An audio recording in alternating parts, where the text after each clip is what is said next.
董师姐，请起立，请合掌。愿消三障诸烦恼，愿得智慧真明了。不愿业障悉消除，世世常行菩萨道。全体金舍弟子，诚愿上人法体安康，法轮常转，常住世间，无量寿福。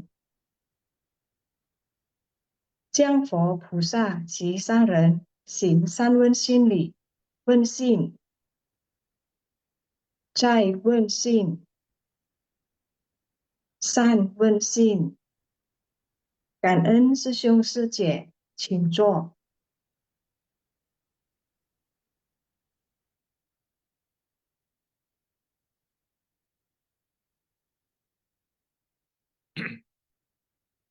Selamat pagi, Sesung Setia yang berbahagia. Kangen tim Sinfa Siang yang telah mempersiapkan materi pada hari ini. Sebelum kita mulai, kita akan berdoa agar dunia terbebas dari bencana. Silakan. 我的心在静思中感恩，我的心念充满虔诚。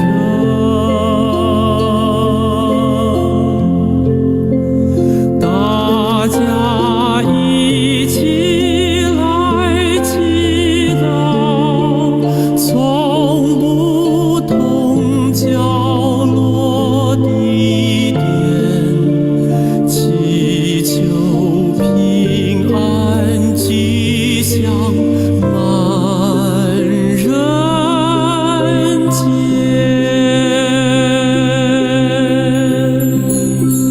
用心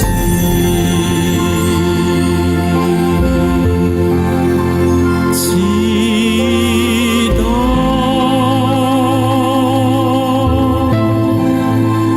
但愿人人坚守信愿行。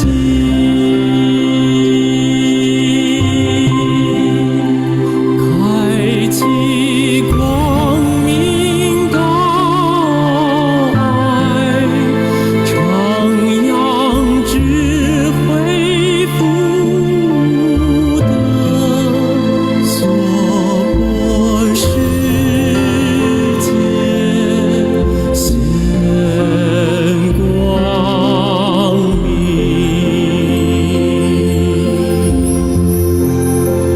我的心在静思中感恩，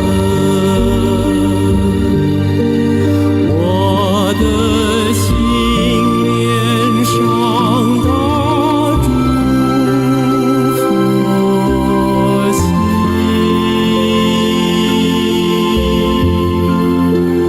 大家心口意念，化解恶念结善缘，祈求天下无灾，岁岁年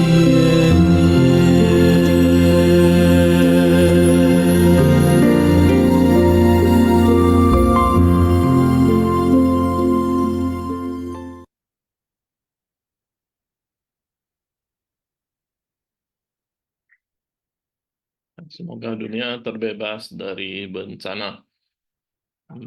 Sebelumnya ya, Kangen Sang dan Kaisi. Ya, selamat pagi, Sesung Setia semua.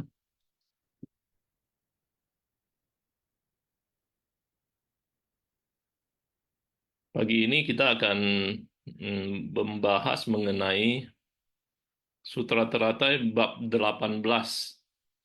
jasa kebajikan dari turut bersukacita. Episode 1617 menghimbau dan merekrut orang-orang untuk menegakkan sutra dan giat bersemangat mengikuti contoh keteladanan. Next. Catatan tangan. Memberi pujian adalah menyempurnakan kebajikan orang lain. Hendaknya menghimbau dan merekrut orang-orang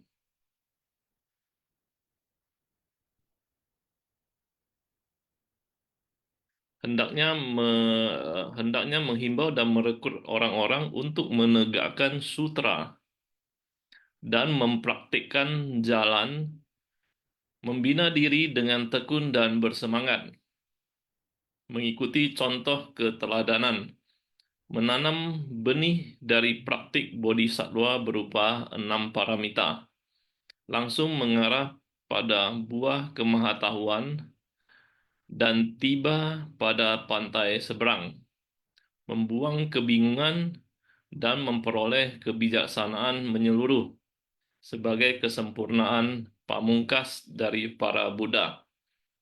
Ya, memberi pujian adalah menyempurnakan kebajikan orang lain. Ya, tentunya di sini memberi pujian harus pada porsinya, dan kadang-kadang seperti kita dengar cerita Master Cheng yang bercerita kemarin, ya, mengenai raja membagi-bagikan uang 5 sen. Kemudian ada satu orang Chandra, ya kalau nggak salah, ya. Ya, beliau sebenarnya memberikan pujian kepada sang raja, tetapi sang raja eh, mengira pujian itu sebagai sebuah hinaan, ya. Jadi hal-hal seperti ini mungkin kita harus bijak, ya, bijak memberikan pujian eh, sesuai porsinya. Minggu lalu di belajar bersama offline, kita sempat membahas mengenai sharing dari Teti Sifu mengenai Changpu Jing Pusa. Ya, Changpu Jing Pusa. Changpu Jing Pusa ini adalah seorang bodhisatwa yang sangat suka memuji orang, ya, sangat suka memuji orang. Dan beliau adalah orang-orang yang berpikiran sangat-sangat positif, selalu berpikiran positif. Karena beliau merasa bahwa siapapun orangnya pada saatnya akan menjadi seorang Buddha. Ya, makanya beliau selalu memuji orang, baik itu orang baik atau orang yang kurang baik. Ya, beliau selalu memuji. Sampai pada suatu saat beliau sempat dipersekusi karena memuji orang lain. Ya, sama seperti cerita kemarin, yang dipuji itu merasa bahwa pujian dari Changpu Jing Pusa adalah sebuah hinaan. Ya, jadi memang kita harus lebih bijak, ya, dalam membimbing orang lain, seperti itu. Next saja. Intisari nomor 1, meskipun kita menciptakan berkah, tetapi kita tidak menjalin jodoh dengan dharma. Ketidaktahuan dan kerisauan terus-menerus menjerat kita. Ini hanyalah karma keberkahan pada umumnya. Kita harus menjalankan berkah dan kebijaksanaan secara bersamaan, harus banyak mendengarkan dharma untuk memahami seluruh prinsip kebenaran di dunia ini. Ketika kita memahami prinsipnya, dengan sendirinya dalam kehidupan tidak ada hambatan. Prinsip dan fenomena selaras sempurna. Jika prinsip-prinsip tersebut ditegakkan, maka prinsip-prinsip tersebut dapat bertahan lama di masa depan. Hanya ketika kita menegakkan sutra, kita tahu betapa berharganya dharma. Jika kita dapat menerima dan menegakkan dharma dengan tekun dan berupaya benar dalam waktu yang lama, maka kita dapat kembali pada sifat hakiki yang murni. Hati Buddha adalah murni tak ternodai. Kita harus mengubah ego atau aku hingga menjadi nihil, ya, tanpa aku. Wow. Jika kita terus melekat pada keakuan, terlalu banyak kerisauan batin kita tidak bisa dibuka. Ini dinamakan terjaring dalam mimpi kegelapan batin. Hanya dengan hati Buddha yang mampu membuka jaring mimpi ini, barulah tubuh dan batin ini jernih dan tenang. Kembali ke aku yang agung. Next.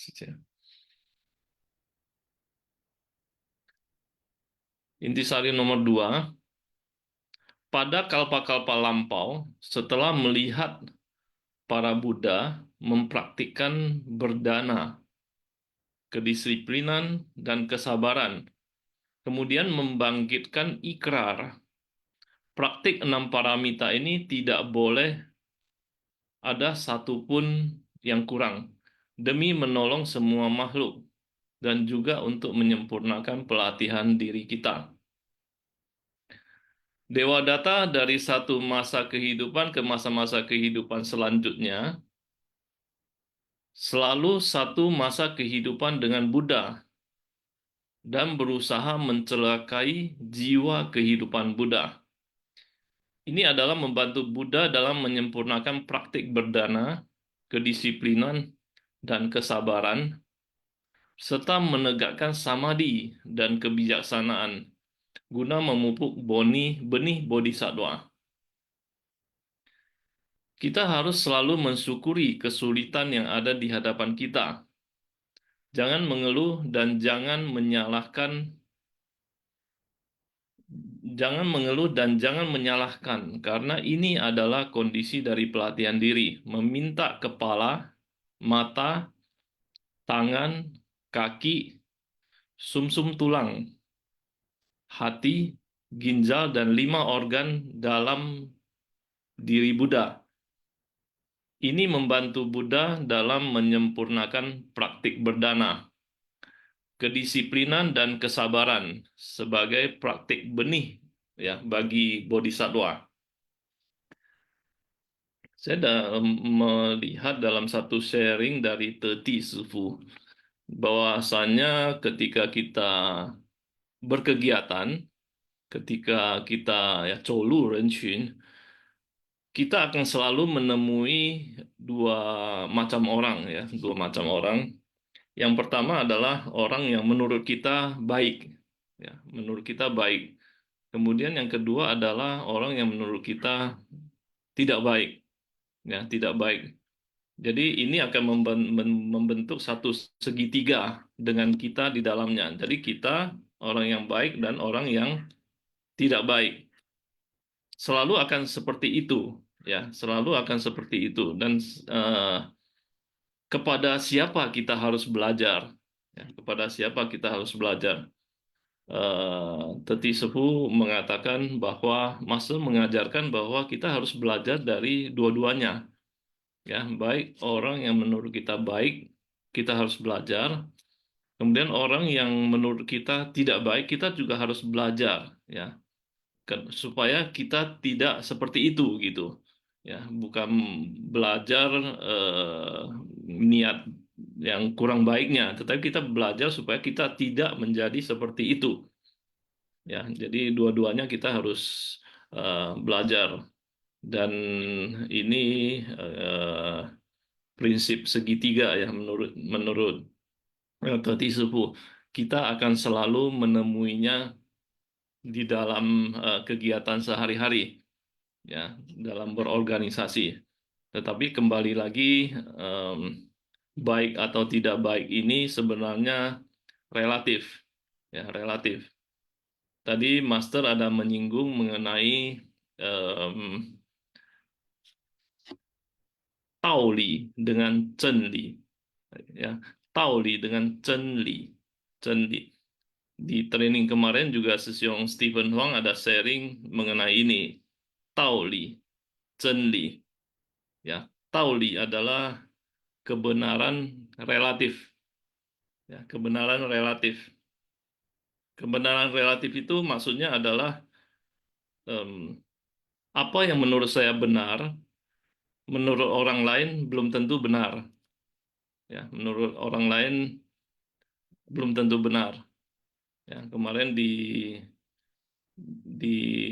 belajar bersama, ya Sesyong Holai ada memberi contoh mengenai ini. Ya, contohnya adalah misalnya cabai, misalnya. Ya, cabai kalau menurut saya mungkin makanan ini sangat pedas. Ya, tapi menurut orang lain belum tentu. Ya, menurut orang lain bisa jadi ya makanan ini ya tidak terlalu pedas. Ya, ini artinya kebenaran yang relatif. Ya, begitu juga kalau kita bicara masalah fisik. Ya, menurut saya cantik, menurut orang lain belum tentu cantik. Ya, menurut saya orang ini tidak baik, orang lain belum tentu. Ya, ini kebenaran relatif. Kemudian ada yang namanya cenli. Ya, cenli ini kebenaran absolut. Ya, kebenaran absolut. Kebenaran absolut ini berlaku sama untuk semua orang. Nah, contohnya adalah salah satunya adalah di video tadi disebutkan 12 nidana. Ya, 12 nidana ini adalah siklus kehidupan manusia. Mulai dari manusia lahir dengan membawa karmanya, kemudian tumbuh, berkembang dengan menciptakan karmanya kembali, baik itu karma baik atau karma buruk, sampai akhirnya meninggal. Ya, itu adalah kebenaran absolut. Ya, kebenaran absolut. Kira-kira seperti itu. Kita lanjut. Next. Intisari nomor 3. Hendaknya terlebih dahulu paham bahwa demi mencari Dharma Agung dan menyempurnakan praktik dari 6 paramita, harus rela untuk mengorbankan jiwa dan raga. Ada tubuh ini baru mampu bekerja keras,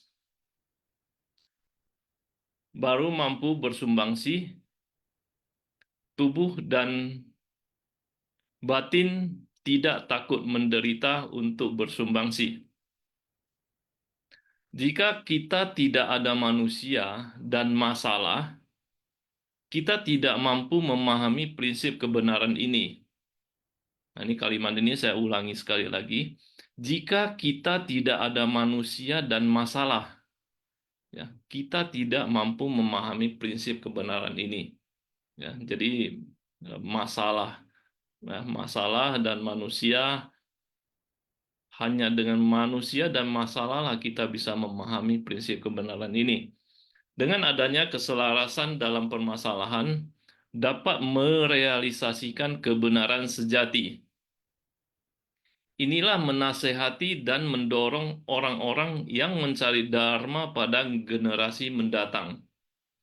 Jika kita benar-benar membangkitkan tekad untuk melatih diri, maka kita harus mengerti untuk melepas hingga tanpa keakuan. Wo. Barulah mampu mewujudkan aku yang universal, yakni merangkul semua masalah dunia. Ketika orang terluka, kita merasakan sakitnya. Ketika orang lain menderita, kita merasakan kepedihannya. Kita harus tiada henti-hentinya menghimbau orang untuk menegakkan sutra dan menerima dharma. Ya, next. Naskah sutra. Pada ketiga itu, Bodhisattva Mahasatwa Maitreya berkata kepada Buddha, "Bhagawan, sekiranya ada pria berbudi atau wanita berbudi setelah mendengarkan sutra-terata ini dapat turut bersukacita karenanya. Lalu seberapa banyakkah berkah yang diperolehnya? Nah, sutra-terata bab 18, jasa kebajikan dari turut bersukacita. Next.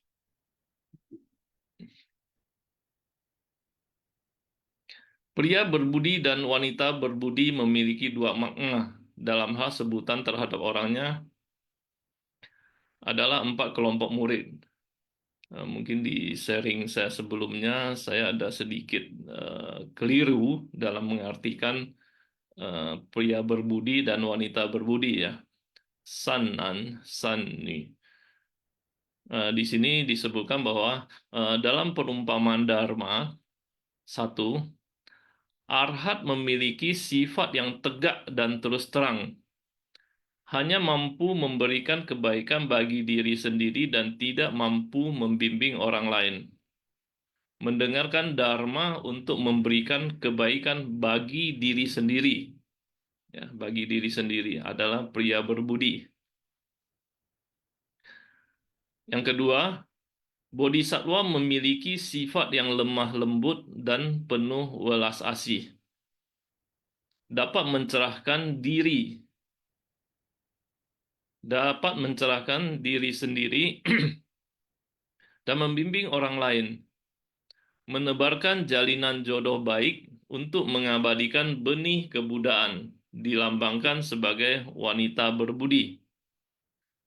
Orang yang memberikan persembahan berupa 4 kebutuhan pokok kepada Buddha dan Sangha adalah pria atau wanita berbudi yang menegakkan dan belajar sebagai perumah tangga. Ya, next saja.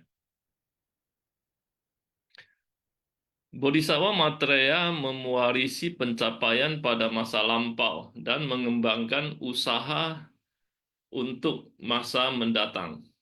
Kelak akan terlahir ke dunia untuk mencapai kebudaan. Artinya sejak bab terdahulu dikatakan bahwa orang-orang yang menerima, menegakkan, membaca dan melafalkan sutra ini serta secara bersama mempraktikkan 6 paramita akan memiliki jasa kebajikan dari penegakan dan praktik seperti disebutkan sebelumnya. Next.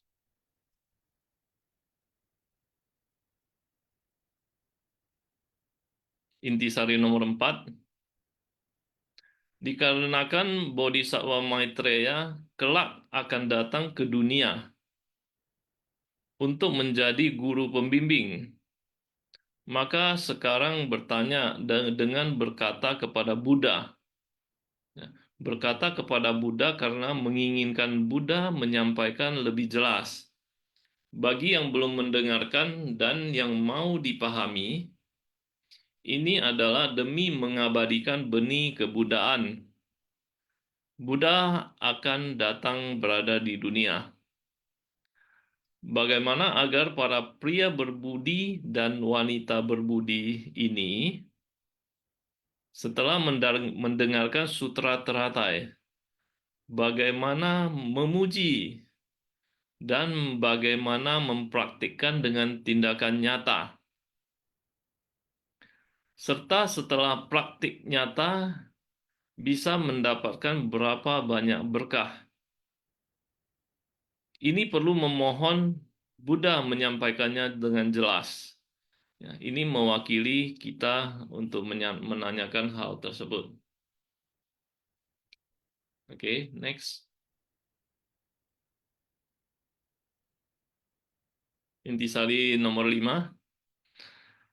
Setelah Buddha parinirwana nanti, orang-orang yang mendengar sutra ini lalu memunculkan keyakinan dan pemahaman dengan batin mendalam, meyakini dan menerima dengan sukacita, serta merayakannya dengan tarian. Secara alamiah, membangkitkan sebersit perasaan turut bersukacita Jadi bagaimana mungkin tiada jasa kebajikan, maka ditanyakan, seberapa banyakkah berkah yang akan diperolehnya? Sekarang Buddha mulai akan menjelaskan, kita harus mempersiapkan diri bersungguh hati mendengarkan bagaimana mengakumulasi jasa kebajikan, bagaimana bersuka cita dan memuji. Ya, memuji juga harus tepat. Ya, jika memuji dengan tidak tepat juga tidaklah benar. Ya, jadi memuji ya hal yang sangat sangat sederhana, ya, tetapi harus dilakukan dengan tepat, sesuai porsinya, sesuai porsinya. Ini intisari terakhir sepertinya. Next, ya kanan. Oke, sekarang kita masuk ke sesi sharing. Kami persilakan Sece Vivian. Selamat pagi, Sece. 感恩上人开始，感恩师兄师姐，感恩玉江师兄。Jadi hari ini adalah sudah memasuki bab ke-18 ya. Jasa kebajikan dari turut bersukacita. Naskah sutra. Pada ketika itu, Bodhisattva Mahasatwa Maitreya berkata kepada Buddha, Bagawan, sekiranya ada pria berbudi atau wanita berbudi setelah mendengarkan sutra trata ini, dapat turut bersukacita karenanya, seberapa banyakkah berkah yang akan diperolehnya? Karena Bodhisattva Maitreya kelak akan datang ke dunia untuk menjadi guru pembimbing, sekarang bertanya kepada Buddha. Dan juga karena Bodhisattva Maitreya ini telah mewarisi pencapaian pada masa lampau dan telah mengembangkan usaha untuk masa mendatang, beliau akan terlahir untuk mencapai kebudaan. Dan juga orang-orang yang mempraktekkan 6 paramita akan memiliki jasa kebajikan dari penegakan dan praktek bodhisattva. Dan juga orang dengan keyakinan dan pemahaman mendalam dan juga bisa menerima dharma ini dengan sukacita. Mereka juga setelah merasakan sukacita akan mendapatkan jasa kebajikan. Dan juga seberapa banyakkah berkah yang akan diperolehnya ini lagi dijelaskan bahwa dengan menjadi seorang pria yang berbudi, yaitu adalah kelompok murid dari Buddha, yaitu Arhat, mereka dengan mendengarkan Dharma untuk memberi kebaikan hanya untuk dirinya sendiri. Sedangkan kelompok bodhisattva adalah yang memiliki sifat yang lemah lembut dan penuh welas asih dan juga telah menebarkan jalinan jodoh baik untuk mengabadikan benih kebudayaan. Inilah yang disebut dengan wanita berbudi. Jadi dengan dua kelompok murid ini dan juga bagi orang-orang yang bisa merasakan sukacita dalam mendengarkan Dharma, ini akan mendapatkan jasa kebajikan yang tak terhingga. Dan juga orang yang memberikan persembahan berupa 4 kebutuhan pokok kepada Buddha dan Sangha, ini juga termasuk dalam pria dan wanita berbudi. Jadi dengan kita bersumbangsi dengan sukarela dan sukacita, kita juga bersyukur karena ini akan menyempurnakan demi keakuan. Dan juga kita bisa mengubah ego atau keakuan ini dengan bisa menihilkan diri. Tidak ada aku yang memberi, tidak ada engkau yang menerima bantuan, semua makhluk adalah setara. Jadi tidak melekat pada memberi dan menerima pada besarnya sumbangsi ini. Inilah yang disebut kekosongan dari 3 aspek dalam berdana. Dan ladang pelatihan bodhisatwa itu ada di tengah makhluk yang menderita. Dan juga dikatakan bahwa demi kita mencari Dharma Agung dan juga menyempurnakan praktek dari 6 paramita, kita harus rela untuk mengorbankan jiwa dan raga kita. Dan dengan adanya keselarasan dalam permasalahan, dapat merealisasikan kebenaran sejati. Yaitu dengan kita juga menasehati dan mendorong orang-orang yang mencari Dharma pada generasi berikutnya. Dan kemudian kita menyambung tentang 10 bumi. Ya, kemarin kita telah menjelaskan tentang bumi sukacita. Yang pertama, yang kedua bumi bebas dari noda batin. Dan ketiga bumi cahaya cemerlang. Yang hari ini adalah bumi kebijaksanaan membara. Ground of blessing wisdom.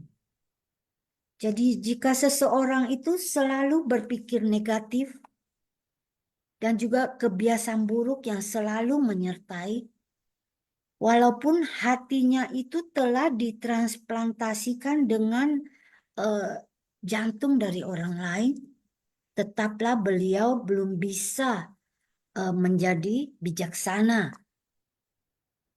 Dengan kita bisa melepas ketenaran, kekayaan, dan pandangan sendiri, dan juga dengan kita bisa melepaskan noda batin, ini tidak akan menutupi cahaya kebijaksanaan kita yang dalam hubungan antar pribadi.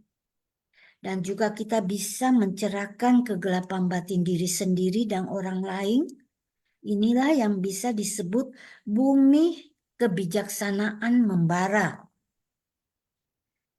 Jadi kita bisa melenyapkan kerisauan, keraguan, dan ketidakpastian, kebingungan ini karena kebijaksanaan kita belum seluruhnya nampak atau terpancar. Tetapi dengan kita giat bersemangat, dengan keyakinan diri, dan bisa menegakkan sila, ini bisa membersihkan cermin batin kita dan kita bisa bebas dari noda batin. Dan juga kita harus bisa samadhi, yaitu konsentrasi dengan tenang melatih pikiran sehingga tidak memiliki noda batin dalam kondisi apapun. Dan kita juga memiliki kemampuan untuk mempertahankan kekuatan samadhi ini, yaitu tetap tenang setiap saat, tidak timbul kerisauan dalam kondisi apapun. Dengan kata lain, kita sudah tidak terpengaruh oleh keadaan lingkungan dari luar atau pengaruh luar. Dan Konfusius pernah berkata, jika seseorang tidak memiliki kredibilitas, apakah bisa dikatakan dia itu seorang yang baik? Dalam menapaki kehidupan yang mulus ini, kita tidak bisa kurang, yaitu yang paling penting adalah keyakinan benar. Jadi dengan adanya tahapan dari bumi ini, yaitu dengan kita bisa memiliki sukacita dan juga bisa bebas dari kerisauan, dan juga kita bisa memperoleh cahaya dan bisa memancarkan cahaya ini keluar dari batin ini, yaitu kebijaksanaan kita, sehingga kita akan memperoleh bumi selanjutnya, yaitu bumi kebijaksanaan membara. Jadi dengan tahap demi tahap ini, kita menapaki jalan bodhisatwa ini, kita akan mencapai kebudaan. Tapi diperlukan kalpa dari berkalpa-kalpa dan dari kehidupan ke kehidupan. Dan selanjutnya dengan bumi yang kelima, yaitu bumi tak terkalahkan, yaitu ground of overcoming difficulties. Jadi dikatakan bahwa di sini dalam bahasa Indonesianya tak terkalahkan ya. Kalau di dalam bahasa Inggris itu dikatakan bahwa bumi yang bisa mengatasi kesulitan.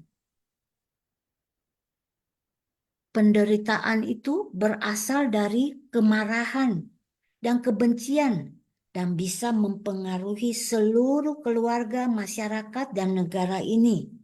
Dan karena keserakan, kebencian, kebodohan, dan ketidaktahuan, ini seperti bom Hiroshima, ya, yang bisa menghancurkan hidup kita.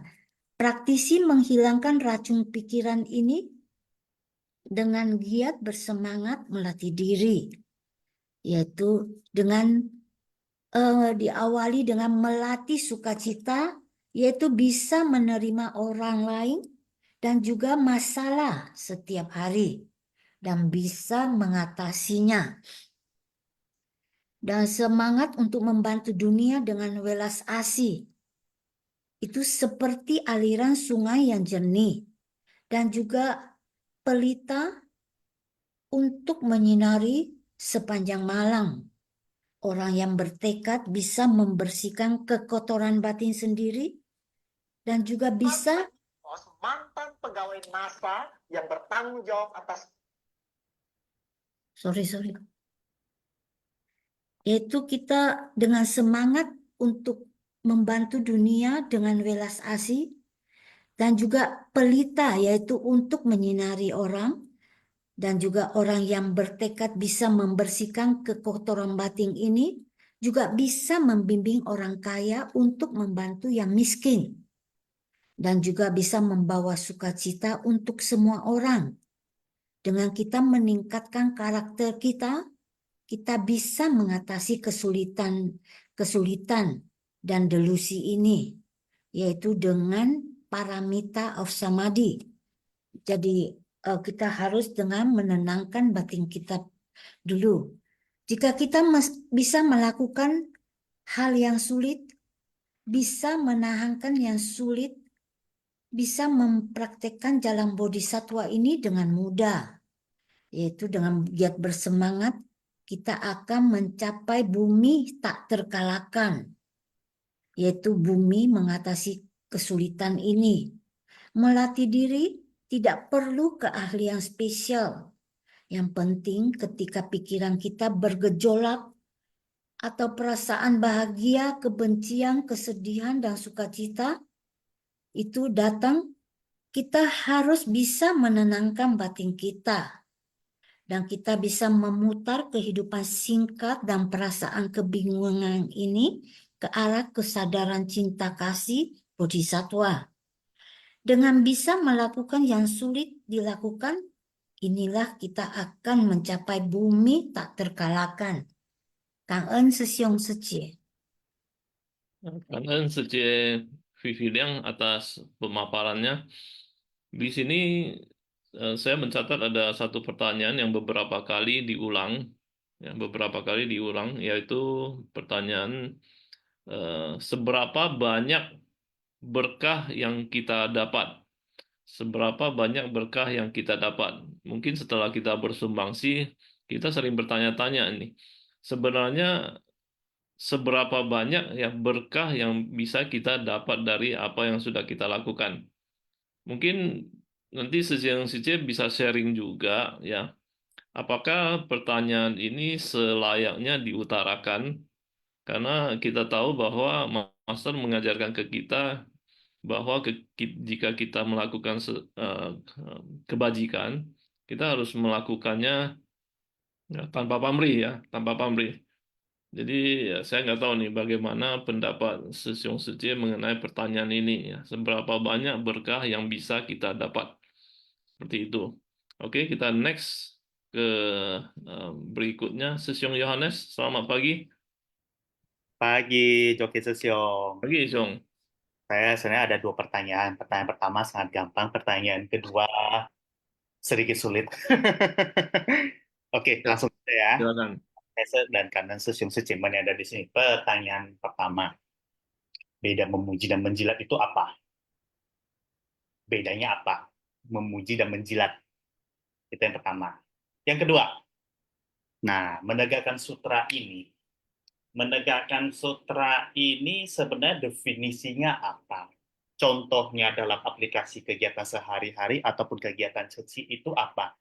Soalnya begini ya, oke lah, menegakkan sutra atau menegakkan kebenaran itu penting. Jangan sampai kalau misalkan kita menegakkan sutra atau menegakkan kebenaran atau prinsip kebenaran sampai-sampai menghakimi atau terkesan di mata telinga orang itu terkesan menghakimi dan juga demonstrasi.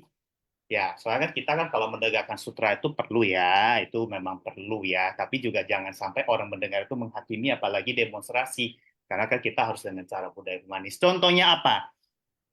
Menegakkan tapi terkesan menghakimi, contohnya ke pasar Muara Karang, celengan bambu, kita taruh celengan bambu. Ya, tahu-taunya ke toko jualan nasi campur atau terkenal dengan cha siu pui yang jelas-jelas 100% non-VG.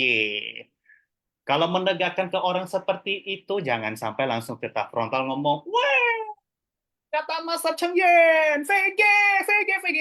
Langsung keluar sutra, boom, kepada toko penjualnya, sehingga si owner dari yang jualan chasiu muhi itu merasa sakit hati. Apa-apaan ceci ini ngomongin VG, VG, VG.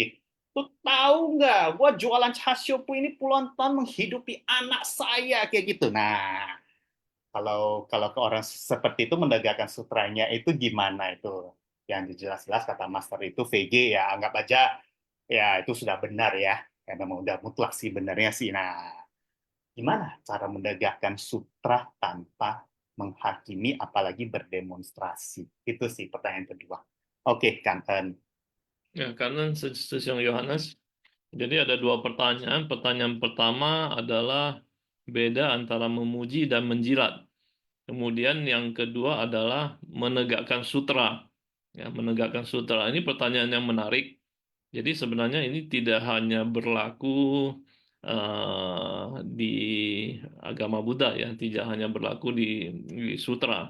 Ya, di agama lain juga kita sering melihat bahwa ada orang-orang tertentu yang sampai melakukan demonstrasi hanya untuk menegakkan keyakinan mereka masing-masing gitu.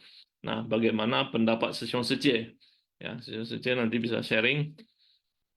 Oke, ini saya catat dulu dua pertanyaan ini. Kemudian kita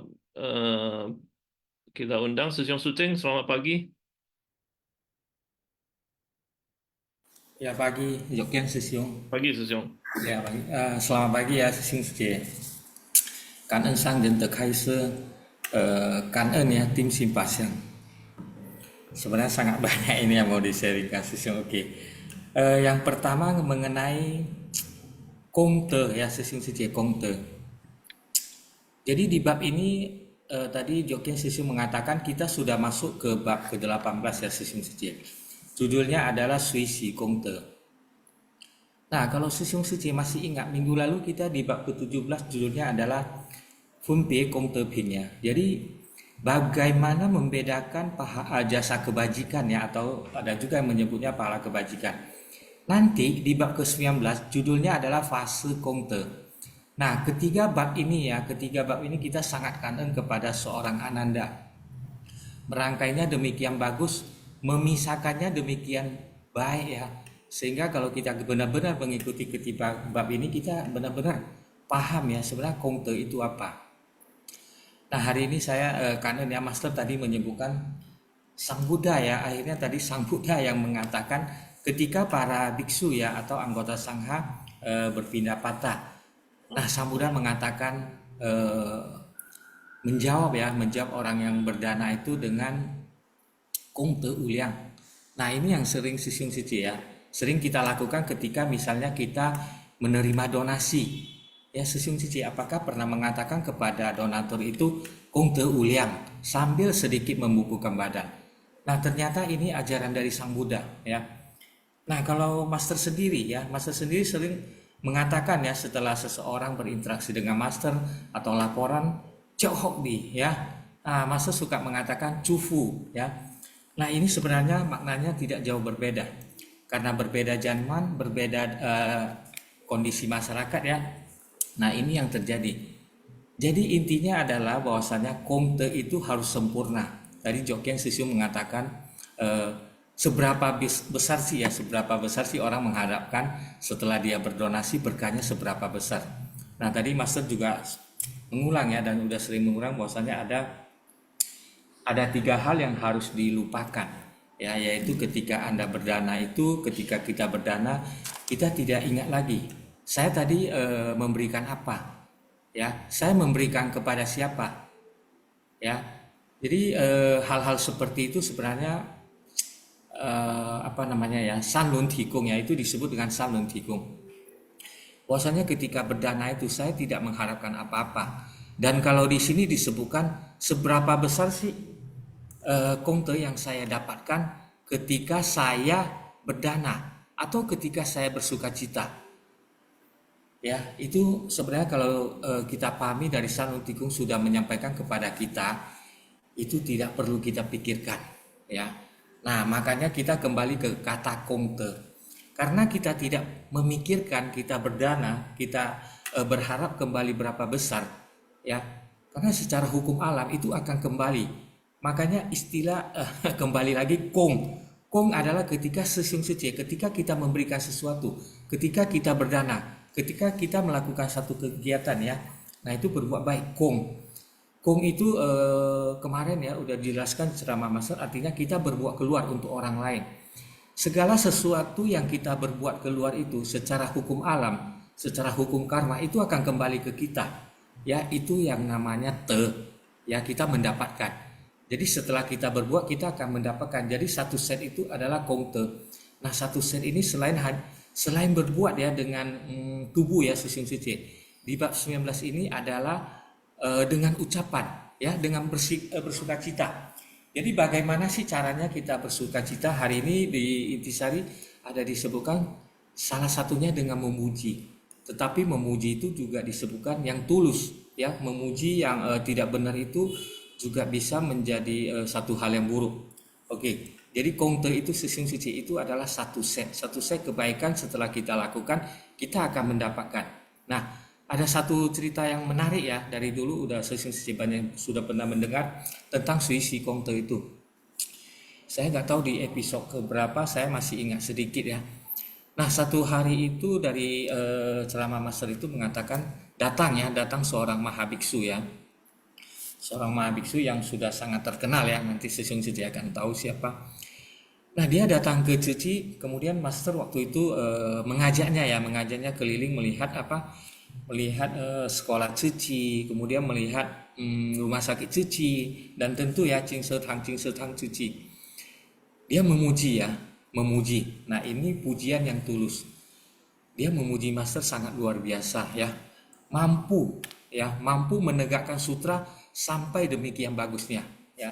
Sesiung suci tangkap beberapa poin ya.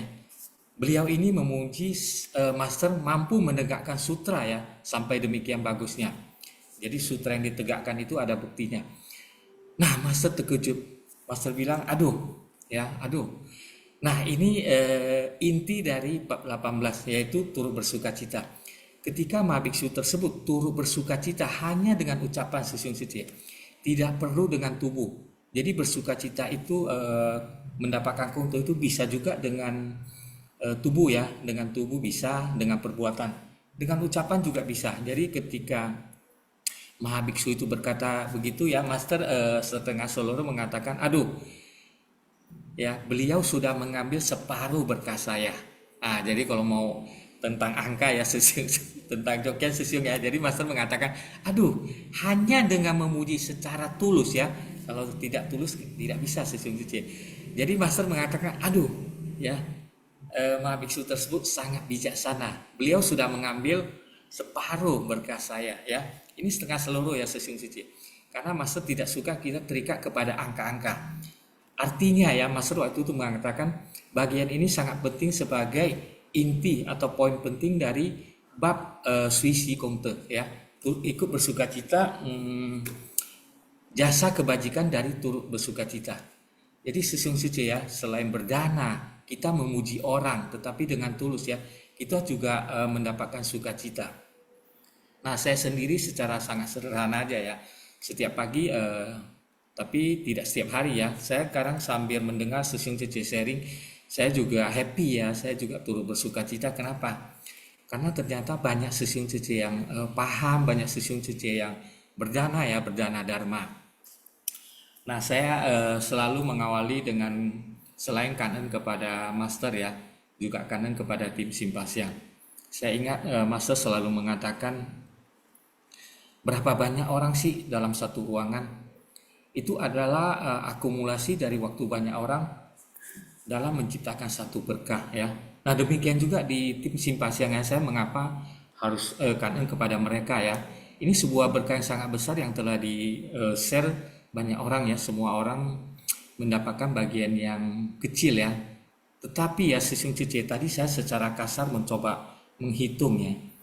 Satu episode yang kita tayangkan setiap hari beserta pendukungnya ya, seperti audiobook ya atau narasi, kemudian juga ada intisari, kemudian juga ada kosakata, dan tentu saja terjemahan ya. Satu set ya Sesiung Suci ini benar-benar saya memberikan pujian kepada tim ini ya. Saya sendiri kadang-kadang satu hari paling habis 30 menit ya untuk beberapa hal. Nah, satu hari tidak kurang dari 50 jam Sesiung Suci. Saya menghitung-hitung satu hari ya, dari tenaga orang, tenaga Sesiung Suci sumbangkan itu satu episode berikut pendukungnya yang kita set di berbagai media sosial ya. Dan serta tugas host ini ya, semuanya tidak lebih kurang dari 50 jam Sesiung Suci. Jadi Sesiung Suci harus turut bersukacita dan manfaatkanlah platform Zoom Dharma Simpasiang ini dengan baik-baik. Saya sendiri ya juga setiap hari, ya memang tidak setiap hari juga ya, mendengar Sesiung Suci sharing, saya juga belajar ya Sesiung Suci. Saya juga belajar apa yang Sesiung Suci sharingkan itu tentu ya ada poin-poinnya. Baik itu sharing tentang intisari atau sharing tentang kehidupan Sesiung Suci, semuanya itu bisa menjadi satu pelajaran ya bagi saya. Izin waktunya ya Jokien Sesiung karena banyak sekali. Silakan Sesiung. Silakan. Jadi tentang Suisi, tentang Komte. Nah, tadi seperti Jokien Sesiung sudah ini ya memberikan rangkuman ya. Jadi seperti Jokien Sesiung, saya tadi juga belajar ya. Jadi San Lun Tikung itu bagian dari ketika kita bersumbangsi, makanya kita kembali lagi ya, 4 batin tanpa batas ya, meta, karuna, mudita, dan UPK. Nah, yang keempat itu adalah keseimbangan batin. Keseimbangan batin itu diidentikan dengan bersumbangsi tanpa pamrih ya Sesiung Suci. Kita tidak perlu memikirkan kembalinya apa. Semua yang kita sumbangkan secara hukum alam tidak ada yang bisa menggempang. Yaitu akan kembali kepada orang yang menyumbang. Hanya karena banyak orang masih makhluk awam, Sang Buddha dalam ceramah hari ini Master ada memasukkan ya, sampaikanlah kepada orang yang berdana atau berdonasi itu Komte Uliang. Kenapa? Dengan kata-kata seperti itu orang akan happy ya, orang akan bersukacita, sehingga ke depan mereka tentu ya lebih senang lagi untuk bersumbangsi. Oke, kemudian tadi ada tentang Maitreya ya. Ini saya coba bantu tampilkan ya slide tentang Maitreya. Nah, Maitreya adalah dulu adalah murid dari Bodhisattva Manjusri. Oke, hal yang penting tentang Bodhisattva Maitreya ini adalah dia adalah Buddha selanjutnya setelah Buddha Sakyamuni. Makanya ya Sesiung Suci, Bodhisattva Maitreya ini dikenal sebagai seorang Bodhisattva yang bijaksana. Pada satu ketika ya, ketika para Buddha menentukan siapa sih pengganti Buddha ya, pengganti Buddha terakhir, apakah Bodhisattva waktu itu namanya siapa ya? Intinya Buddha Sakyamuni atau Maitreya ya. Kesimpulannya yang terpilih adalah Buddha Sakyamuni. Kenapa ya? Karena Buddha Sakyamuni menjalin jodoh dengan lebih banyak orang. Sedangkan Bodhisattva Maitreya itu memiliki kebijaksanaan yang lebih tinggi. Nah, dalam naskah sutra ini kita melihat ya bagaimana tingginya ya kebijaksanaan seorang Bodhisattva Maitreya. Jadi sesungguhnya setiap kalimat, setiap potongan naskah sutra ya, setiap penggalan naskah sutra dalam sutra Trata ini ya, demikian juga tentunya dalam sutra-sutra Buddha itu sangat mendalam sesungguhnya. Nah, Maitreya mewarisi pencapaian pada masa lampau dan mengembangkan usaha untuk mendatang. Jadi Maitreya ini sebenarnya sudah memenuhi syarat ya menjadi seorang Buddha. Hanya masih kurang jalinan jodoh dengan para makhluk ya. Jadi kelak beliau akan terlahir ke dunia untuk mencapai kebuddhaan. Jadi setiap Buddha ketika akan menjadi Buddha yang bertanggung jawab terhadap satu dunia atau satu alam ya. Nah, sejak bab terdahulu dikatakan bahwa orang-orang yang menerima, menegakkan, membaca, melafalkan sutra ini secara bersama mempraktikkan 6 paramita akan memiliki, nah ini jasa kebajikan konte ya, dari penegakan dan praktek sekali. Yang ingin saya sharing kepada siswa-siswi adalah ya, Bodhisattva Maitreya dalam banyak bab di dalam sutra ini ya bertanya kepada Sang Buddha. Ya, bertanya kepada Sang Buddha. Kalau di bab 1 beliau juga sempat bertanya kepada Bodhisattva Manjushri.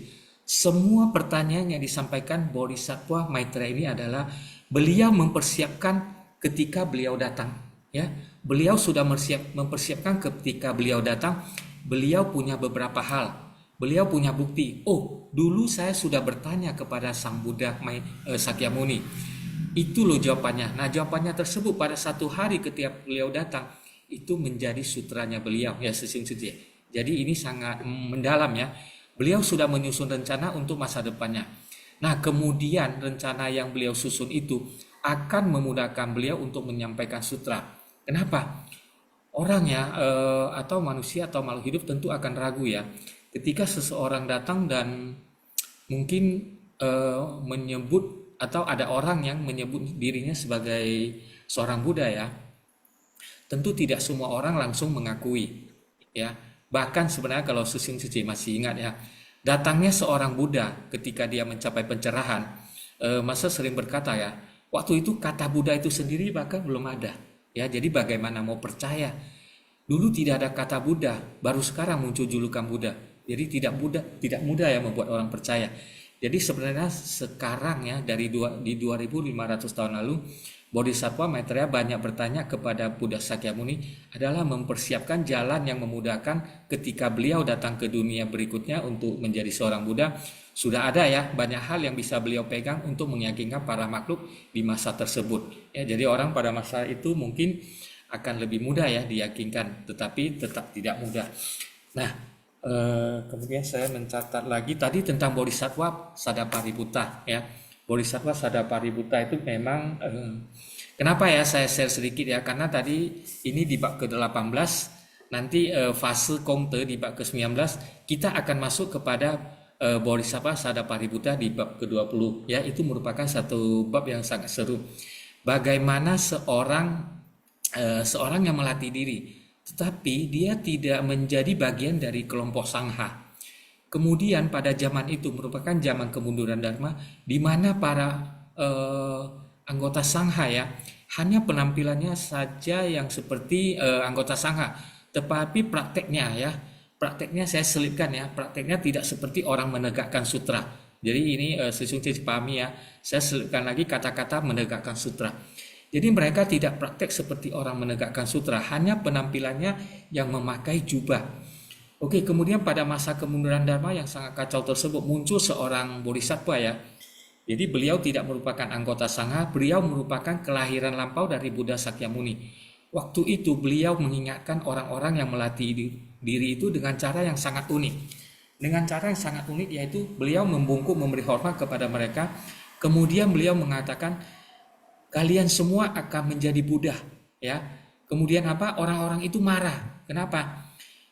Mohon maaf ya, orang itu para orang yang melatih diri itu menganggap Bodhisattva Sadapaributta itu orang gila ya. Ini ngaco ini ya, ada orang gila memukuk mengatakan mereka akan menjadi Buddha. Sebenarnya mereka lupa ya. Bodhisattva Sadapaributta sangat tulus mengingatkan mereka kalian akan menjadi Buddha. Jadi seharusnya kalian seperti apa?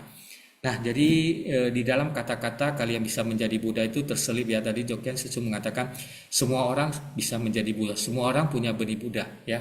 Jadi Ciayo ya Sesung Sice, kita semua juga punya benih Buddha. Karena ya Sesung Sice atas waktunya, karena Jogyan Sesu. Ya, kalian Sesiong Suceng. Ini sharing Sesiong Suceng ini adalah salah satu Sesiong yang sharingnya paling ditunggu-tunggu, ya, paling ditunggu-tunggu oleh kita semua ya. Dan menurut saya Sesiong Suceng terlalu rendah hati ya untuk memberi pujian kepada tim Xun Faxiang, karena kita harus ya yang kita paling kangen seharusnya justru kita semuanya mesti kangen kepada Suceng Sesiong yang sudah merintis Xun Faxiang Indonesia seperti itu. Kita yang harus kangen Sesiong. Oke, kemudian sharing berikutnya kami persilakan Sesiong Charlie. Selamat pagi. Oke, selamat pagi Sesiong. Ya, suara saya jelas ya Sesiong. Jelas Sesiong. Oke, kangen ya ke tim Xun Faxiang, kangen kepada Master juga. Ya, saya ngikutin Xun Faxiang ini jujur boleh berterima kasih ya sama juga istilahnya pelopornya dari Suceng Sesiong ya. Saya juga agama Buddha saya juga nggak dalam-dalam amat gitu loh. Jadi dengan adanya Xun Faxiang ini ya menambah pembendaharaan tentang ya ajaran Buddha, tentang suta-suta yang sudah dibabarkan oleh Master. Oke, saya mau langsung ke tadi beberapa pertanyaan ya, termasuk pertanyaan dari Jangka Sesiong sama Sesiong yang pertama menjelaskan berkah itu kita mau mengharapkan seberapa besar sih berkah, terus ada juga istilah sumbangsi tanpa pamrih. Nah, saya coba menjelaskan ya secara singkat, padat, dan jelas. Kalau menurut saya, ya kita kalau berbuat baik, tadi Suceng Sesiong juga udah sampaikan ya, jangan pasti nanti secara hukum alam akan ada timbal baliknya, tapi ada kata-kata tanpa pamrih. Berarti kan tanpa pamrih kita tidak menerima imbalan atau balasan. Ya, di dalam ajaran Buddha sendiri kan ada di Satparamita ya, yang paling pertama dana, sila, santi, wirya, dina, sama prajna ya. Nah, kenapa di situ menurut saya ya, kenapa yang paling pertama itu harus berdana? Nah, artinya kita di dalam ajaran Buddha, kita harus belajar. Nah, di dalam dana paramita sendiri ada dua, ada amise dana sama dhamma dana. Nah, yang dilakukan tim Xun Faxiang ini adalah dhamma dana, di mana ajaran Buddha yang sudah begitu istilahnya kan tadi ada kebenaran relatif dan kebenaran absolut. Nah, inilah ajaran kebenaran yang absolut. Nah, di dalam dana di Satparamita juga dana ada amise dana itu kan ibaratnya kayak dana materi. Nah, kalau kita berdana di dalam relawan-relawan seci, saya merasa sudah pada paham lah bagaimana tentang bersumbangsi, bagaimana tentang berkegiatan di dalam seci. Saya ada contoh satu hal ya. Saya dulu pernah berkegiatan di Seci Pusat ya, walaupun komunitas saya Seci Utara ya. Nah, di sana saya ada satu momen uang yang saya miliki ini rencananya saya mau beli laptop baru. Nah, di situ saya berpikir, saya beli laptop baru atau saya ikutan urunan untuk laptop ke anak asuh. Saat itu tim teratai anak asuh lagi membutuhkan. Nah, akhirnya saya memutuskan, ya udahlah, saya ngalah, saya nggak beli laptop baru, tapi uangnya saya sumbangkan, ikut bersumbangsi, supaya laptop ini berguna untuk anak asuh. Nah, saya tidak ada niat, istilahnya saya berusaha bersumbangsi tanpa ada pikiran, nanti kalau gua nyumbang, gua dapat apa ya? Saya nggak pikiran seperti itu. Tapi alhasil ketika saya kerja, tiba-tiba bos saya manggil, Charlie, ganti deh laptop kamu, laptop ini laptop baru. Nah, saya kaget kan, tiba-tiba kok ada, ya itulah hukum alam ya. Jadi hukum yang positif, niat saya baik untuk orang lain, tapi dengan sendirinya tiba-tiba alam merespon dari tangan bos saya dikasih. Jadi saya benar-benar nggak bisa dapat laptop tanpa saya harus keluar uang gitu. Padahal Ya itulah ibaratnya sumbangsi dulu tanpa pamrih. Inilah kejadian hukum energi positif.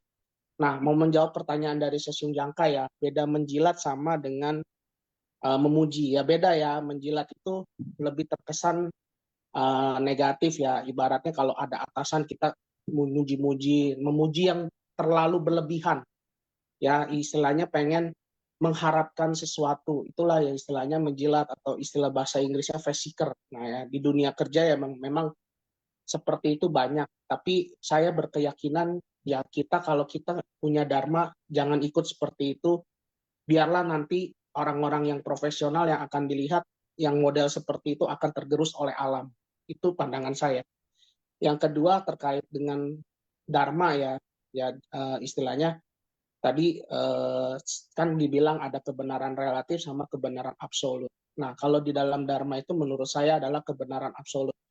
Jadi kalau kita di dalam seci mengajak seseorang itu untuk misalnya bervegetarian atau untuk celengan bambu, ya yang penting dari diri kita sebagai relawan ingin menyampaikan niat baik kita. Nah, baik atau buruknya ya balik lagi ke orangnya, ya. Jadi kita tidak perlu harus dhamma itu ajaran kebenaran, ajaran yang sudah absolut kita harus paksakan orang mau seperti kita. Ya biarkan saja nanti yang penting tujuan kita, niat kita baik, kita sampaikan yang positif. Kalau mau ikut silakan. Kalau mungkin belum ada jalinan jodohnya dia belum mateng, ya mungkin nggak nggak bisa juga ikut. Ya seperti saya juga, saya jujur, saya 7 tahun ikut seci, saya paling bandel nggak vegetarian. Tapi kemarin jujur ketemu suhu yang dari Hualien, saya ikut pertanding 4-in-1. Di situ saya kaget ya. Tiba-tiba suhu itu nanya sama saya, kamu harus olahraga, harus makan yang baik ya. Dia ngomong Mandarin walaupun saya nggak bisa Mandarin, saya tahu saya sedikit-sedikit. Nah tiba-tiba dia nembak saya, kamu belum sudah vegetarian belum? Saya nggak boleh bohong ya, saya jawab enggak, suhu belum. Kamu tatap mata saya, mulai hari ini mau nggak kamu berikrar untuk bervegetarian? Nah itu saya kaget loh. Nah akhirnya oke. Ya dari mulai kemarin saya lagi belajar berlatih untuk vegetarian sampai hari ini. Itu aja sih, Kan sharing saya.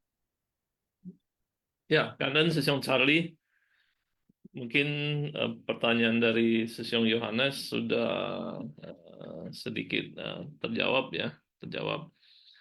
Oke, sebelum kita masuk ke sharing berikutnya, kita akan kuis dulu. Silakan, Setia. Cara menjawab kuis seperti biasa, format jawaban diketik di chat room everyone, format jawaban nomor soal jawaban. Nomor 1, kita dapat menyempurnakan kebajikan orang dengan memberi apa? Karma, pujian, materi, lagu, bunga.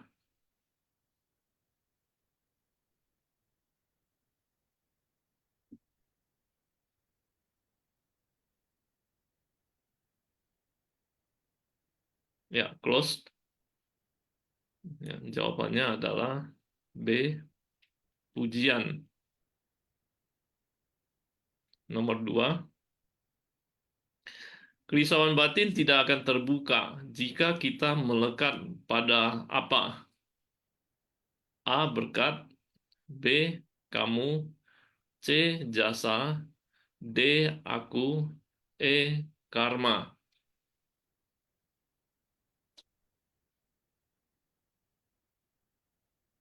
Close. Jawabannya adalah D, aku. Next. Pada kalpa-kalpa lampau sebelum membangkitkan ikrar pada Buddha, para Buddha masa lampau mempraktikkan apa kecuali A, berdana, B, kedisiplinan, C, kesabaran, D, santi, E, berjasa.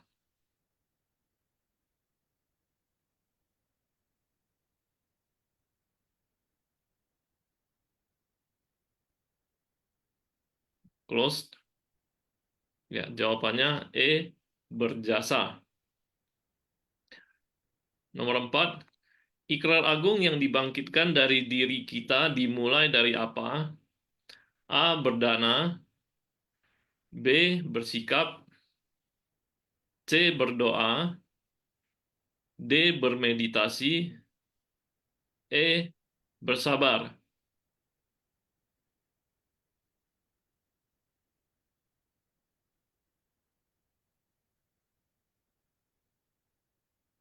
Ya, close. Jawabannya A, berdana. Next. Nomor 5, dalam ladang pelatihan diri, tidak hanya berdana, kita juga harus melakukan apa? A, mencari doa, B, menegakkan keagungan, C, mencari penghormatan, D, mencari kesenangan, E, menegakkan sila.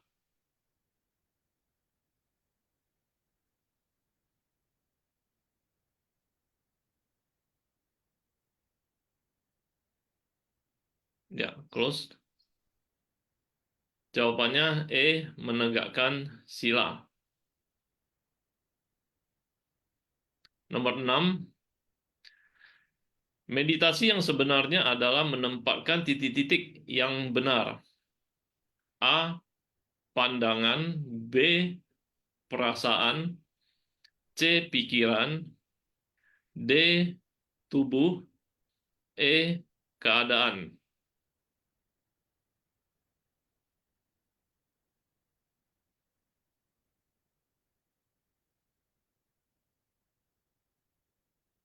Ya, close.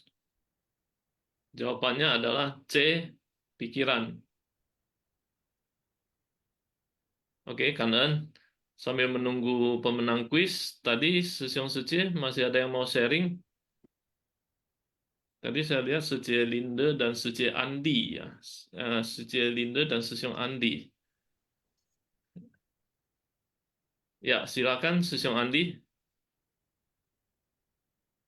Selamat pagi. Amitofo, Sesyong Suci. Amin Sesyong. Suara saya jelas Sesyong ya? Jelas Sesyong. Oke. Soalnya ini saya pakai kartu smartphone, kadang sinyalnya kurang bagus kalau di Ya, sini. silakan Sesyong. Ya. Jadi dalam 2 hari ini saya ada sharing ya mengenai perjalanan hidup saya dari sejak kecil sampai masa umur 40-an lah gitu. Masa-masa berkarir lah gitu ya. Jadi tujuan sharing saya ini, ya sebelumnya ya, Kangen Sarengkaise, sorry ya, Kangen Sarengkaise, Kangen tim Sivajang ya. Jadi tujuan sharing saya ini sebetulnya apa? Saya dengan Sivajang dari tahun 2018 kalau nggak salah ya, sampai sekarang, jarang ya saya sharing ya. Paling mendengar apa aja ceramah master dan ceramah-ceramah dari Menangko nomor 5. Ya, silakan Sesyong. ya, dan Mungkin ceramah dari Sesyong Sece aja ya. ya. Jadi tujuan dari saya sharing ini selama dalam 2 hari ini, itu semalam saya ada sharing masa kecil saya dari kelas masa sekolah lah, dari kelas 1 SD sampai tamat sekolah SMA. 2 hari yang lalu saya ada sedikit sharing itu mengenai masa berkarir saya dari masa mudanya. Ya, Jadi mungkin sebetulnya bisa tujuan langsung ke sharing, intinya Sesyong Andi. jadi sebetulnya Ya.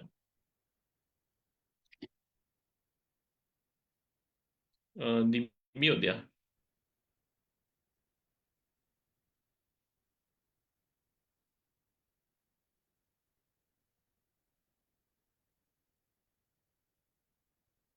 Sesyong Andi ke mute suaranya.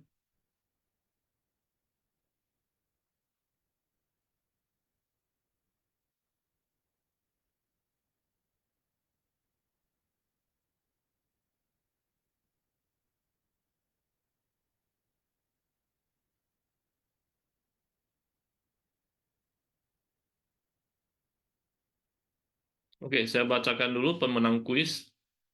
Nomor 1, Mina Sece dari Tebing Tinggi. Kemudian nomor 2, Yeni Lukita Sece dari Medan.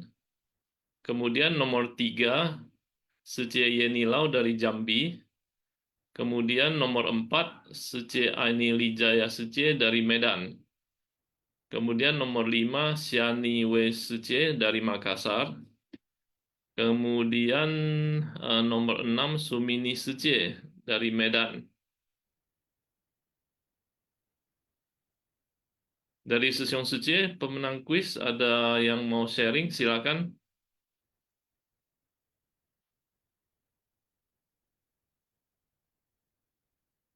Ya, Sesyong Andi mau melanjutkan, silakan. Ya, saya lanjutkan ya, karena Ya, yang silakan, session Sesyong. minta waktunya sedikit ya. Boleh, silakan. Jadi tujuan dari saya sharing ini sebetulnya untuk apa? Supaya masalah-masalah cobaan yang saya alami dari sejak kecil sampai berkarir ataupun cobaan-cobaan yang saya alami semua ini yang menyakitkan hati saya,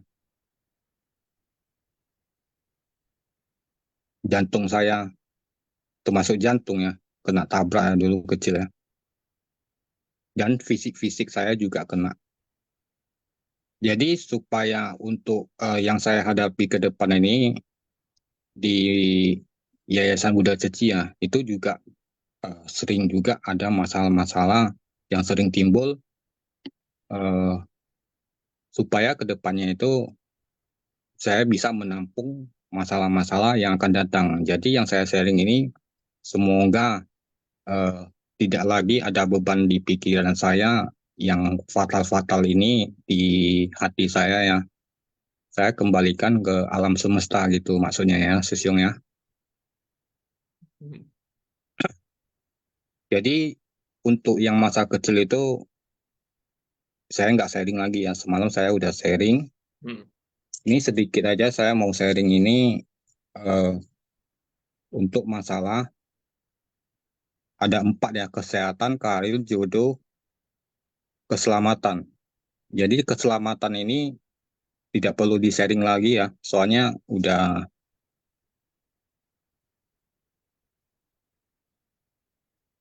tidak apa ya, masa kecil saya udah mengalami hal-hal yang tidak apa ya, masa keselamatan itu terancam ya. Jadi yang saya sharing itu di kehidupan masa berkarir saya sesudah tamat sekolah.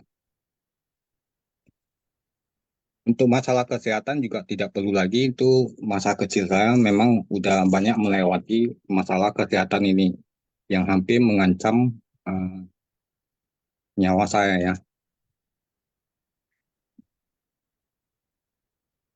Untuk masalah karir, ini juga saya sudah sharingkan ya, bahwasanya itu dalam kehidupan saya masa muda itu saya jarang ya di Medan. Posisi saya sekarang di Medan ya. Dulu saya kerjanya di luar kota gitu. Di Aceh lah, di Bukit Tinggi. Di Aceh setahun, Bukit Tinggi 3 tahun, di Pekanbaru 5 tahun, Surabaya setahun. Jadi pergi saya jauh-jauh gitu dulu. Puncak kalinya itu di tahun 2000 apa ya, 2006 di satu perusahaan. Bahwasanya perusahaan itu saya pegangnya di marketingnya. Bahwasanya marketing yang saya pegang ini adalah pintu besar perusahaan pabrik Ini ya. sepertinya udah di-sharing kemarin, Sesyong. Jadi ini sedikit Ya. saya sharing. Ya. Atau mungkin saya boleh bertanya, Sesyong Andi. Iya, boleh Sesyong. Boleh ya, Sesyong ya? Ya, yang Jadi bisa saya kita jawab saya jawab. sudah mendengar nih cerita pengalaman Sesyong Andi ya dalam 2 hari ini, dan sebenarnya kita juga cukup bersimpati ya, bersimpati butuh keberanian dari Sesyong Andi untuk menceritakan hal-hal seperti ini. Kita mesti appreciate itu gitu. Dan dari Sesyong Andi, kira-kira dengan Sesyong Andi menceritakan pengalaman Sesyong selama 2 hari ini, kira-kira apakah Sesyong Andi sudah bisa melepas Sesyong? Tadi kita lihat di materi hari ini bahwasannya di situ ada dikatakan bahwa tanpa manusia, hanya dengan manusia dan masalah, baru kita bisa memahami sebenarnya apa arti kebenaran. Begitu ya, Sesyong Andi ya? Iya, benar Betul Sesyong. ya. Jadi Nah, kira-kira gimana? Apakah Sesyong sudah bisa melepas Sesyong Andi? udah banyak melepas Sesyong.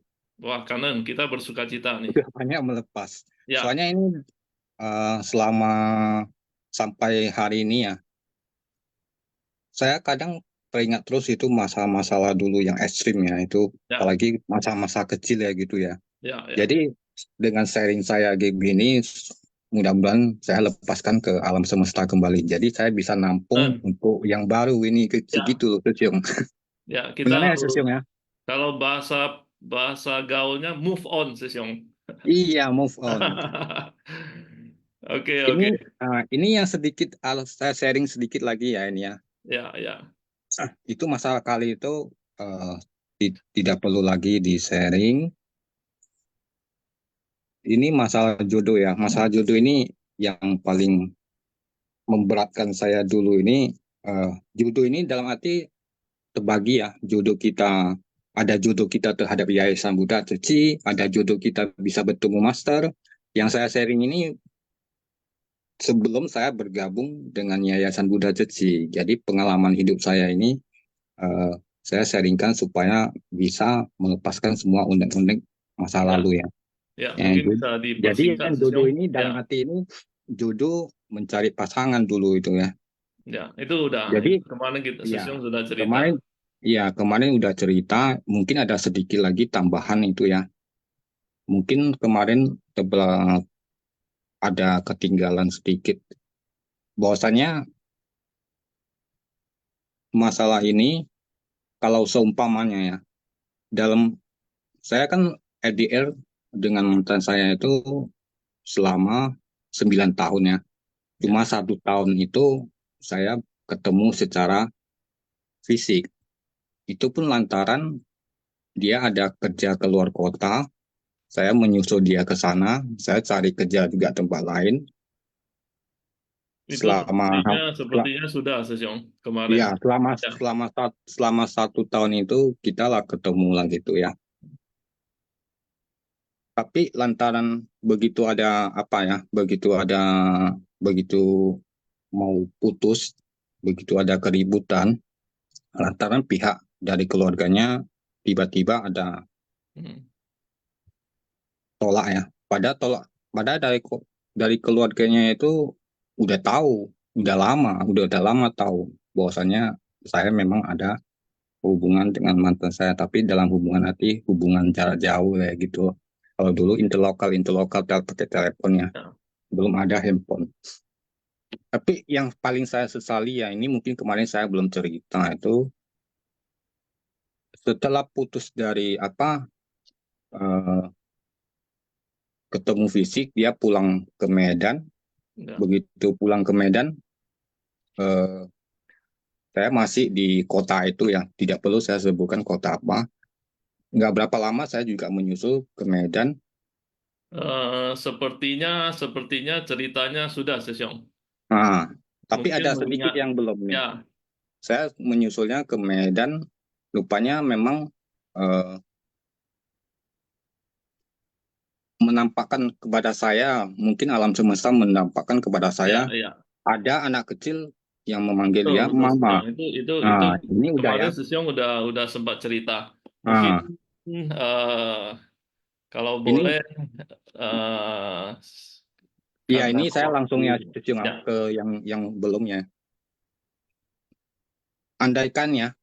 Andaikan lupanya kejadiannya itu sebenarnya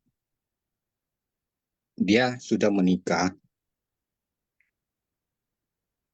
dan masih ada hubungan suami istri, tapi nggak ada pemberitahuan kepada saya. Mungkin nggak cocok ya dijodohin sama orang tuanya. Yang ini belum saya sharing ya. Dijodohin sama orang tuanya itu, jadi pas ada lowongan ke tempat lain itu, saya ke sana, dia pun nyambut welcome saya. Jadi dengan kejadian gitu saya terkejut. Secara sila saya sudah melanggar. Itu nggak main-main loh. Secara hukum negara, kalau umpamanya saya dituntut juga bisa kena. Kenapa nggak dibicarakan? Nggak dikasih tahu lah gitu sama sekali. Rupanya saya waktu balik lagi kerja ke tempat asal, ada informasi bahwasanya saya mau digugat ya gitu ya. Saya mau digugat, ini belum saya cerita ya. Tapi ada pembelaan dari mantan saya bahwasanya masalah ini jangan diperpanjang lagi, dia yang salah. Nggak ada pemberitahuannya kepada saya. Dan Oke, kita artinya memang dari pihak perempuan sudah mengaku salah ya. Oke, dari sorry Sesyong. Mungkin mengingat waktu, sepertinya saya harus batasi ini Sesyong. Sorry ya. ya, Sorry. Ya, jadi pesan yang Sesyong mau sampaikan kita sudah bisa tangkap. Ya, jadi mungkin mohon maaf ini Sesyong. sedikit lagi saya minta 2 menit bisa. Eh, Udah tanggung ini ceritanya, udah hampir selesai kok. Sepertinya boleh kita kasih kesempatan ke orang lain, Sesyong? Sorry. Ya sudah lah, oke lah. Oke, kanan ya, Sesyong Andi ya. Ya kan.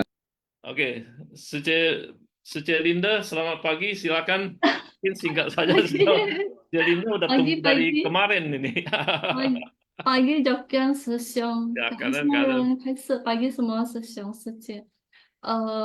Saya ini sudah jam 9 ya, saya Ya, singkat singkat aja, saja Sece. yang apa yang perlu penting yang saya sampaikan. Memang saya minta maaf ya sama Master ya. Memang karena semenjak kurang sehat ya. Jadi memang tidak masuk Shifa siang ya. Terus sering memang ada on off dan juga menyampaikan bahwasanya saya memang sekarang memang kurang stabil. Jadi belum bisa untuk sharing. Walaupun sharing kalau ada yang kurang sempurna ya saya minta maaf ya.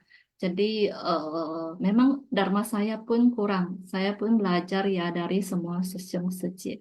Jadi masuk ke seci itu memang hanya untuk belajar bagaimana untuk melakukan kebaikan.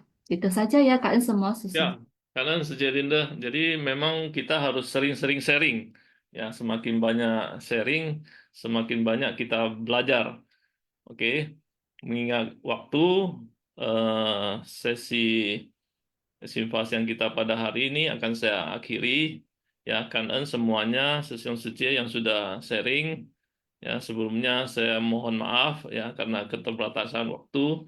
Jadi tidak semuanya bisa sharing. Sekali lagi saya mohon maaf. Oke. Sesiong atau suci kita masih ada kosakata. Ya, silakan. 感恩师公上人开始，感恩师姑师伯，静思妙莲华，熏法香与会, Kosakata Shun Fasyang, bab 18, jasa kebajikan dari turut bersuka cita, episode 1617, menghibau dan merekrut orang-orang untuk menegakkan sutra dan giat bersemangat mengikuti contoh keteladanan. Kang Zhi, tegak dan terus terang. Cengren, zhimei, mendukung keberhasilan orang lain, membantu orang mencapai tujuannya, menyempurnakan kebajikan orang. Kanan Shiku, Shibo, Zhaoshang Hao. Ya, kalian Xiao Pusa, selanjutnya mari kita bangkit berdiri. 感恩师公上人开始，感恩师妙莲华，熏法香与会。向佛菩萨及上人行三问心礼，问讯，再问讯，三问讯。感恩师兄师姐semuanya, selamat pagi, selamat beraktivitas. Kanan, kanan. Kanan Susun Jokyan, Kanan kanan Susun. semua Susun Suci yang sudah hadir. Sampai jumpa besok. 明天见。 Sampai jumpa.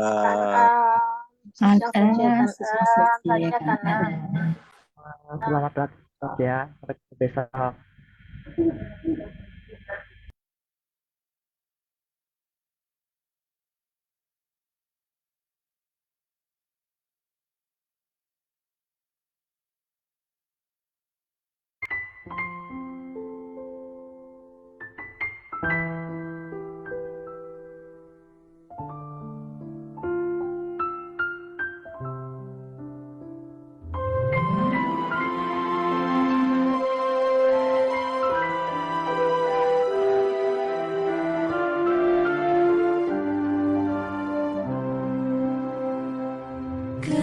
山隔着海，隔千里，隔不了思念上人的心。埋藏记忆化作一份勇气，追随你无怨无悔走下去。守着灵，守着一念心，一念心化为相识之情。漂泊他乡的心却惊喜在此境，佛心事只在千万里。仰望天际，俯视无垠大地，上人悲心无怨极。走您坚定要走的路，抚慰您要抚慰的苦。做您所说，行您所行道理。但愿上人莫挂心，要愿心依然相信，思念心依然相近。紧紧追随您。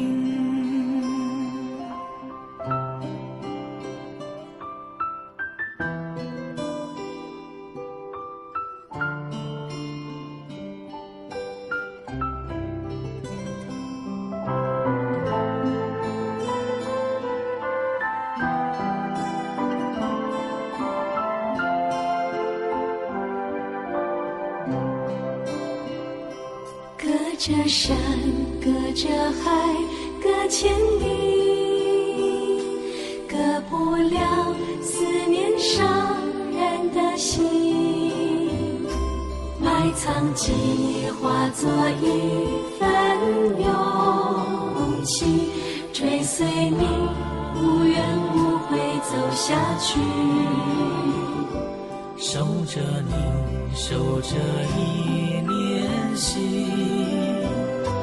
一念心化为相识之情。漂泊他乡的心却惊喜在此境，佛心事只在千万里。仰望天际，俯视无垠大地，上人悲心无怨极。走您坚定要走的路，抚慰您要抚慰的苦。做您所说，行您所行道理。心，